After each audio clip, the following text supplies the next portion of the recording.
Hallelujah. धन्यवाद प्रभू पिता परमेश्वर, आम्ही तुझ्या पवित्र चरणाशी येत आहोत. प्रभू, येणारं पवित्र सामर्थ्यशाली वचन आमच्या जीवनामध्ये विपुल असं कार्य करू दे. धन्यवाद प्रभू, आम्ही बोलणारे असून पिता परमेश्वर पवित्र आत्माच्या द्वारे तूच आमच्याशी भेट घेणारा परमेश्वर आहेस. धन्यवाद पिता परमेश्वर, येणारं वचन तू आमच्या जीवनामध्ये अद्भुतरित्या कार्य करण्यासाठी तत्पर आहेस. म्हणून आलेल्या वचनाच्या द्वारे तू कार्य कर पिता. धन्यवाद प्रभू, येशूच्या नावामध्ये आमेन. आपण वचनामध्ये जाऊ. परमेश्वर दया करतो, परमेश्वर कृपा करतो, पण त्या परमेश्वराची ओळख असणं गरजेचं आहे. माझ्या भावानो आणि बहिणींनो, आपण नवीन करारामध्ये पाहत असताना परमेश्वराची विपुल कृपा आपल्यावर होत असलेली आपण पाहतो. पण जुन्या करारामध्ये आपण पाहत असताना जुन्या करारामध्ये आपणाला सर्व पापाची ओळख होते, सर्व आजाराची ओळख होते, सर्व नियमाची ओळख होते, सर्व शास्त्राच्या अभ्यासाची ओळख होते आणि वेगवेगळ्या कालखंडामध्ये केलेल्या भविष्यवाणीची आणि केलेल्या भविष्यवक्त्याची ओळख होते. आणि परमेश्वर आपणासाठी एक विशेष कालखंडामध्ये तो त्या भविष्यवक्त्याच्याद्वारे बोलला, याची आपण परिचय देतो. आणि वेळ प्रसंगानुसार त्या परमेश्वराने त्या भविष्यवक्त्याच्याद्वारे, त्या देवाच्या संदेष्टाच्याद्वारे कार्य केलं, अद्भुत कार्य केलं, जे आजही होते. मोशेच्याद्वारे परमेश्वराने अद्भुत असे कार्य केले. यशोपाच्याद्वारे परमेश्वर युसूफच्याद्वारे अद्भुत असे कार्य केले. अब्रामाच्याद्वारे परमेश्वर अद्भुत असे कार्य केला. नोहाच्याद्वारे परमेश्वराने अद्भुत कार्य केलं. आणि त्या परमेश्वराने पवित्र दैवाने आपल्या जीवनामध्ये विपुल असं कार्य केलेलं आपल्याला दिसून येतं. पण ख्रिस्तामध्ये त्यावर उपचार देण्यात आलेला आहे. त्याच्या शब्दामध्ये सामर्थ्य देण्यात आलेलं आहे. त्याच्या शब्दामध्ये पावर आहे. आणि ज्या वेळेस तो बोलतो त्याच वेळेस ते कार्य घडतं, त्याच वेळेस ते कार्य घडते. म्हणून आपण देवाला धन्यवाद देऊ. तो महान परमेश्वर आहे. ज्यावेळेस आपण पहिले करीन तर त्याचा 15वा अध्याय आणि 45 वचनामध्ये पाहतो, त्यावेळेस आपल्याला समजून येतं की तो परमेश्वर आपल्यामध्ये डायरेक्ट कार्य करणारा परमेश्वर आहे. स्पष्ट तो बोलतो आणि ते कार्य घडतं. कारण की त्यांनी जुन्या आदमाला बाजूला सोडून तो नवीन आदम झालेला आहे आणि स्वर्गीय आदम झालेला आहे. स्वर्गीय राजाचे पुनरुत्थान करणारा तो झालेला आहे. आणि आकाश आणि पृथ्वीच्या तो अधोलोकाच्या सर्व किल्ले त्याच्या हातामध्ये देण्यात आलेले आहेत. म्हणून आपण त्याला धन्यवाद देऊ. जर आपण उत्पत्तीचं पुस्तक 3रा अध्याय आणि 15 वचनामध्ये जर पाहिलं तर आपण ह्या वचनारूप पहिले करीन 15:45 नुसार आणि उत्पत्ती 3:15 जर आपण पाहिलं तर त्या परमेश्वराने जी प्रस्तावच्या वेळी ती दुःख सहन करेल या ठिकाणी समजून येतं. आणि ते एक शाप तिच्यावर देण्यात आलेला होता. आणि पुरुषाला एक शाप देण्यात आला होता की तू तुझ्या चैतचं फळ खाशील आणि तू मेहनत करशील, काबाड कष्ट करशील आणि तुझ्या जीवनामध्ये काटेकुचले येतील. हे सर्व दुःखाचं जीवन आपल्याला त्या ठिकाणी भेटतं. पण नवीन करारामध्ये परमेश्वर प्रभू येशू ख्रिस्ताच्या त्याच्याद्वारे आपल्याला पूर्ण प्रकारे उपचार भेटतो. म्हणून या ठिकाणी सांगले की तो जुना जो सर्प आहे त्या सर्पाला टाचेने मारले आणि सर्व शापाला नष्ट केलेला आहे परमेश्वराने.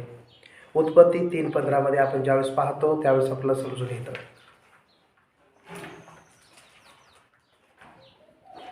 उत्पत्ती 3:15 आणि तू व स्त्री, तुझी संतती व तिची संतती यामध्ये मी परस्पर वैर स्थापेन आणि ती तुझे डोके फोडेल व तू तिची टाच फोडशील. परमेश्वराने स्पष्ट सांगलेलं आहे. आणि ह्या दोघांमध्ये वैर निर्माण केलेला आहे. आणि मग प्रभू येशू ख्रिस्त नवीन करारामध्ये ते वैर नष्ट करून, त्या शापाला नष्ट करून पवित्र आत्म्याच्याद्वारे त्याच्याच शब्दाच्याद्वारे परमेश्वराने आपल्याला आशीर्वादित केलेलं आहे. ते आपण पाहणे त्याचं 45 वचन आपण पाहणार आहोत.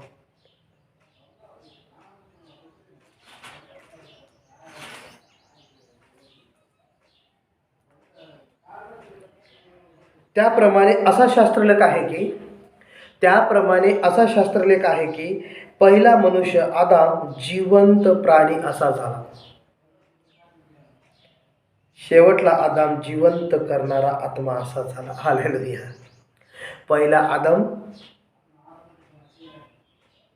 हा जिवंत प्राणी असा झाला, पण दुसरा जे आदम आहे जिवंत करणारा झाला.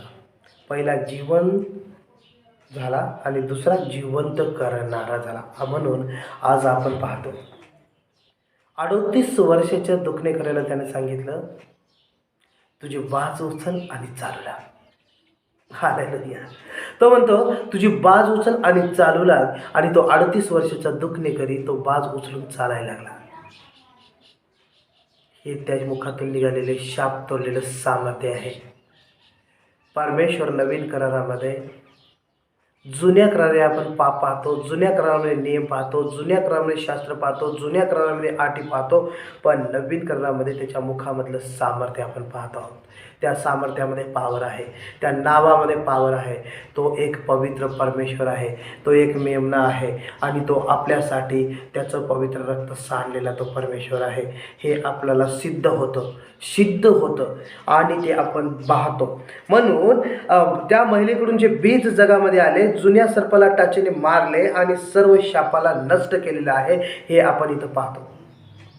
प्रभू येशू जगात फक्त सैतान आणि त्याच्या कामाचा नाश करण्यासाठी नाही, तर तो त्याच्याकडून आलेल्या सर्व शाप नष्ट करण्यासाठी ह्या पृथ्वीवर आलेला आहे. मनुष्य जीवनामध्ये त्या सैतानापासून, त्या लुसिफरापासून, त्या पृथ्वीवर फेकून दिल्यापासून जे काही शाप आपल्यावर आलेला आहे, ते सर्व शाप नष्ट करण्यासाठी प्रभू येशू ख्रिस्त या पृथ्वीवर आला. प्रभू येशू रोज शाप तोडतो.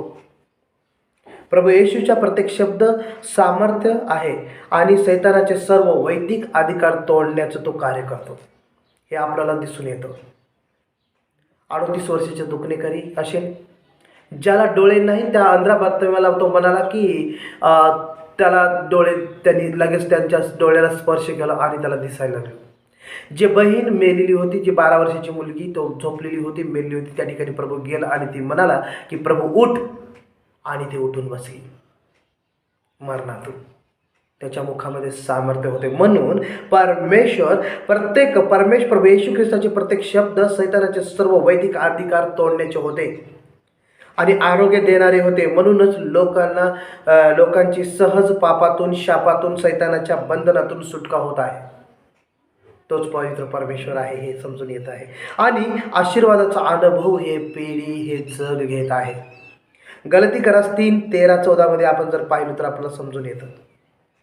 आणि सर्व प्रकारच्या शापाला प्रभूने आशीर्वादात रूपांतर केलेलं आहे. तो शाप देण्यासाठी नाही, तर आशीर्वाद देण्यासाठी या परमेश्वर या पृथ्वीवर आलेला आहे. तो पदार्पण केलेला आहे आणि आज तो परमेश्वर शाप तोडण्यास आणि न्याय देण्यास आणि आशीर्वाद देण्यास त्या परमेश्वराने त्याला आपणास नियुक्त केलेला आहे. तुम्ही आज सर्व जण आणि मी या ठिकाणी त्या शापापासून, त्या पापापासून आज आलिप्त झालेले आहोत. जे आज माझे भाऊ बहिणी वचन वाचत आहेत, ऐकत आहेत, ग्रहण करत आहेत, ते निश्चितच आशीर्वादित होत आहेत आणि मी सुद्धा.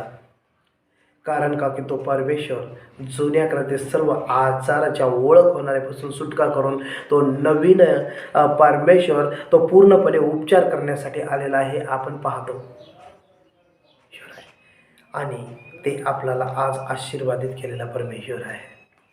म्हणून त्या परमेश्वराला आपण नम्र होणं गरजेचं आहे. त्याची स्तुती, त्याची प्रशंसा, त्याचा गौरव करणं गरजेचं आहे. म्हणून आपण सतत वचनामध्ये, प्रार्थनेमध्ये राहिल्यास निश्चितच आपल्याला त्याची ओळख होईल आणि तो त्याच्या पवित्र रक्ताने शुद्ध केल्याशिवाय राहणार नाही. आणि आज आपण सर्व आशीर्वादित झालेले आहोत येशूच्या पवित्र नावामध्ये. आमेन.